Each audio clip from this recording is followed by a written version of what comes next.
پچھلے درس میں یہ آیات چل رہی تھیں کہ اللہ تعالیٰ نے فرمایا کہ اے نبی آپ مکذبین کی اطاعت نہ کریں. سورہ قلم. جو لوگ بھائی اس کو چلا دیں یار، جو انکار کرتے ہیں آخرت کا ان کو فالو مت کریں، کیونکہ جو آخرت کا انکار کرے گا نا اس کی زندگی کبھی بھی سیدھے راستے پہ نہیں ہو سکتی.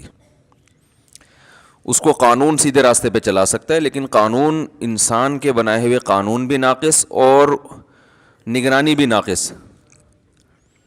لوگ کیمرے لگا دیتے ہیں، وہ کیمرہ ہی چوری ہو جاتا ہے. تو اس لیے جب تک اللہ کا خوف نہیں ہو، آخرت میں جواب کا خوف نہیں ہو، تو انسان سیدھے راستے پہ چل ہی نہیں سکتا، ناممکن ہے یہ. وہ مشہور واقعہ ہے نا، ایک تو بیان شروع ہی واقعات سے ہو جاتا ہے تو یہ پھر کیا کریں. وہ ایک تقریب میں ایک خاتون کا لاکٹ چوری ہو گیا، بڑا قیمتی لاکٹ تھا. اب میزبان نے اعلان کیا بھائی یہ بڑا قیمتی لاکٹ ہے، اللہ کا واسطہ جو جس کا ہے دے دو. لوگوں نے کہا ایسے تو جو بھی دے گا وہ پکڑا جائے گا، کہ وہ سب کو پتہ چل جائے گا چور ہے، تو چور کا راز بھی فاش نہ ہو اور لاکٹ بھی واپس آ جائے. اس کا طریقہ یہ ہے کہ لائٹ بجھا دو، خوبصورت سا پیالہ رکھو، بھائی جس نے لاکٹ چرایا ہے اس کو اللہ کا واسطہ دو، بولے بھائی چپکے سے اس میں ڈال دو، کسی کو پتہ بھی نہیں چلے گا، لاکٹ بھی آ جائے گا. لائٹ آف کر دی گئی. پہلے تو ڈرایا گیا، سمجھایا گیا، رونا دھونا کیا گیا، بھائی اللہ خیال تھا ترس آ جائے گا چور کو.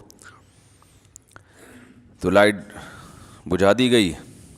لائٹ کھولا تو دیکھا پیالہ بھی غائب ہے. صحیح. لائٹ آن کی تو دیکھا کہ پیالہ بھی غائب ہے.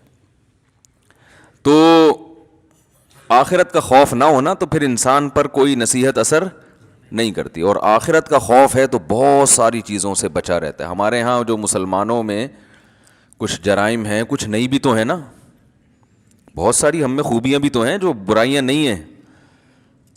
وہ کیوں نہیں ہے؟ آخرت کا خوف. ڈر ہوتا ہے یار، جانا تو ہے نا قبر میں.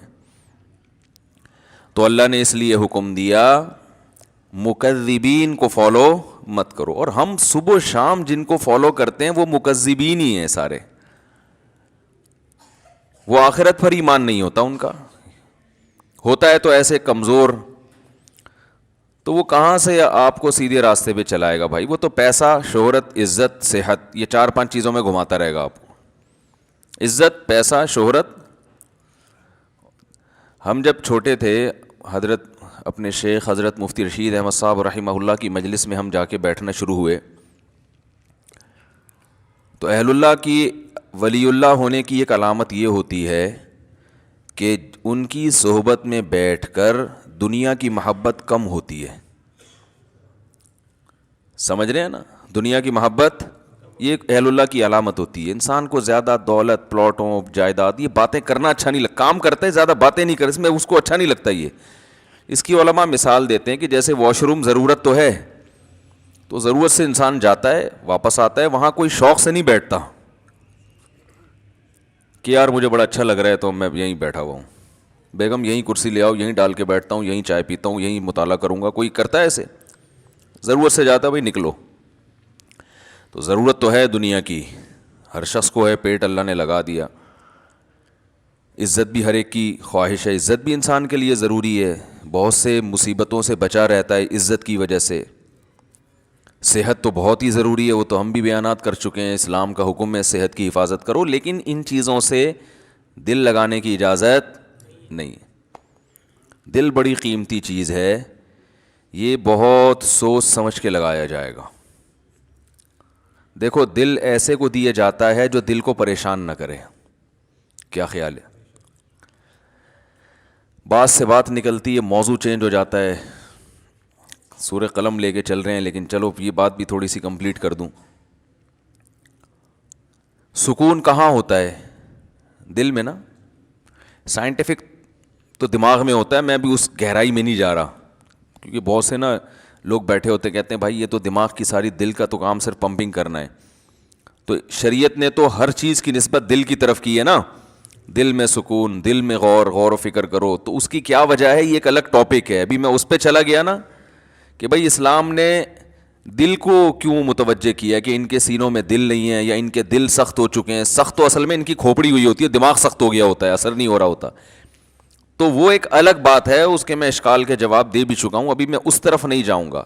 لیکن عام محاوروں میں نسبت دل ہی کی طرف ہوتی ہے. بھائی ہم نے تمہیں اپنا دل دے دیا، اس کے تمہارے دل میں اس کی محبت نہیں ہے. تو اس محاورے میں آپ کی دل سے جو مراد ہوتی ہے میری بھی فی الحال وہی مراد ہے، تاکہ بات آگے چلے نا. تو سکون کا محل کیا ہے؟ دل. خوشی کا محل کہتے ہیں جگہ. خوشی کس جگہ پہ ہوتی ہے؟ دل میں ہوتی ہے. غم کہاں ہوتا ہے؟ دل میں. کہنا تم نے میرا دل دکھا دیا، تم نے تو آج میرے دل کو خوش کر دیا. تو انسان صبح و شام سکون کے لیے کوششیں کرتا ہے، خوشی کے لیے کوششیں کرتا ہے.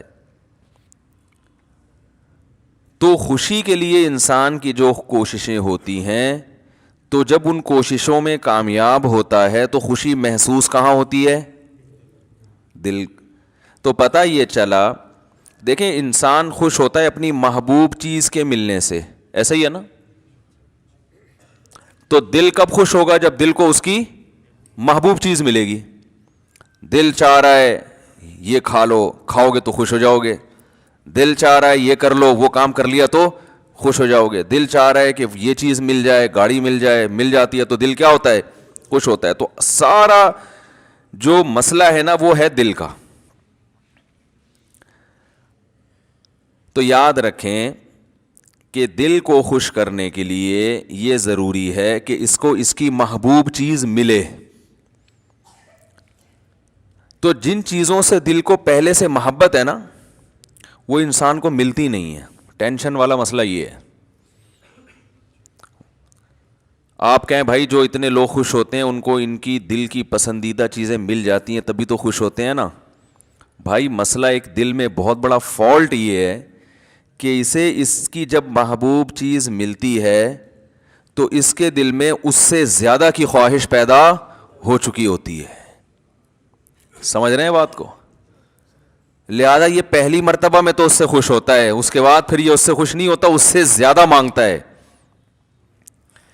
ہمارے ایک دوست ہیں، اللہ نے ان کو مالی وسعت دی، وہ ایک زمانے میں بڑی غربت تھی، تو مجھے اپنا واقعہ بتا رہے تھے کہ یار جب ہم غریب تھے مدرسے میں پڑھتے تھے، کہتے ہیں تو میں نے اس وقت کہیں سے ہمیں یاد ہے ایک پراٹھا آ گیا کہیں صبح ناشتے میں سوکھی روٹی ملتی تھی. تو کہہ رہے ہیں وہ پراٹھے کے نا ہم سب طلبہ نے ٹکڑے کیے، ایک ایک ٹکڑا، ایک ایک پراٹھا سب کو ملا، یعنی پراٹھے کا ایک ایک ٹکڑا سب کو ملا. کہہ رہے ہیں یار اس وقت اس میں اتنی خوشی سے ہم نے وہ ٹکڑا کھایا ہے کہ اب انڈے مکھن میں وہ مزہ نہیں آتا. وجہ کیا ہے؟ اس وقت غربت تھی، اس وقت پراٹھے کی محبت تھی. یار صبح روٹی کھا رہے ہیں، کسی دن پراٹھا مل جائے تو ایک ٹکڑا ملا تو دل اتنا خوش ہوا جتنا کوئی ڈیفنس کلفٹن میں رہنے والا مکھن کباب پہ خوش نہیں ہوتا. تو کہنے لگا یار اب تو سب کچھ مل رہا ہے لیکن وہ خوشی نہیں ہوتی. تو وجہ کیا ہے بھائی؟ جب اس سے کم مل رہا تھا تو دل میں پراٹھے کی خواہش تھی، جب پراٹھا ملنا شروع ہو گیا تو اب خواہشات اس سے. یہ جو بڑے بڑے مالدار لوگ ہیں نا ہمارے، اکثر سیاستدان، سارے نہیں، یہ کباب پراٹھے پہ تھوڑی خوش ہوتے ہیں. ان کو آپ بریانی کھلا دو، ان کو سیخ کباب کھلا دو، ملائی کیا یہ تو غریبوں کے کھانے ہیں. بھئی اب کیا کھانا ہے؟ آپ نے کباب بھی کھا لیے، پراٹھے بھی کھا لیے، آپ نے جو ہے وہ نہاری بھی کھا لی، بریانی بھی کھا لی، برگر بھی کھا لیا، پیزا بھی کھا لیا، ایسی ایسی خوراکیں، ترکی کی ڈشیں آپ نے کھائی ہیں، جاپنیز ڈشیں آپ نے، جو ان کا دل چاہتا ہے کھاتے ہیں، لیکن ان کو اس میں وہ مزہ نہیں آتا. یہ کہتے ہیں وہ جائیدادیں کھلاؤ اب ہمیں. یہ کباب یہ تو ڈیفنس کلفٹن کے عام مالدار لوگ کھا لیتے ہیں. یار یہ کیا ہے؟ اب یہ اتنے ارب پتی بن چکے ہوتے ہیں کہ ان کی نظر میں اب یہ کباب بریانی کی کوئی ویلیو نہیں رہتی. اب جو بڑے بڑے سیاستدان ہیں ان کی خواہش کیا ہوتی ہے؟ بھائی جائیدادیں کھلاؤ یار ہمیں. اور جائیدادیں بھی یہ سرجانی ٹاؤن کی نہیں چاہیے ان کو، یہ چائنا پٹی، یہ تو غریبوں کی کرپشن ہے. وہ جائیدادیں کچھ اسلام آباد کے کوئی پورا آدھا بحریہ ٹاؤن کھلا دو ہم کو. یہ اگر ان کو نہ ملے تو ڈپریشن میں چلے جاتے ہیں. عجیب مصیبت ہے. انسان ہمیشہ سے یہ حقیقت جانتا ہے کہ دل کی جب ایک خواہش پوری ہوتی ہے تو وہ اس سے بڑے کی خواہش اس میں پیدا ہوتی ہے. تو یہ عجیب بات ہے کہ یہ تو کبھی خوش ہو ہی نہیں سکتا. یہ ایک ایسی حقیقت ہے جس کو ساری دنیا کے سارے ماہرین مانتے ہیں, لیکن پھر بھی وہ دنیا سے محبت کرتے ہیں. تو بتاؤ کبھی ایسے دل کو سکون مل سکتا ہے؟ آج آپ کی خواہش یہ مل جائے تو جب وہ ملے گا نا تو اس سے آگے کی خواہش پیدا ہو چکی ہوگی, پھر اس سے آگے کی پیدا ہو چکی ہوگی.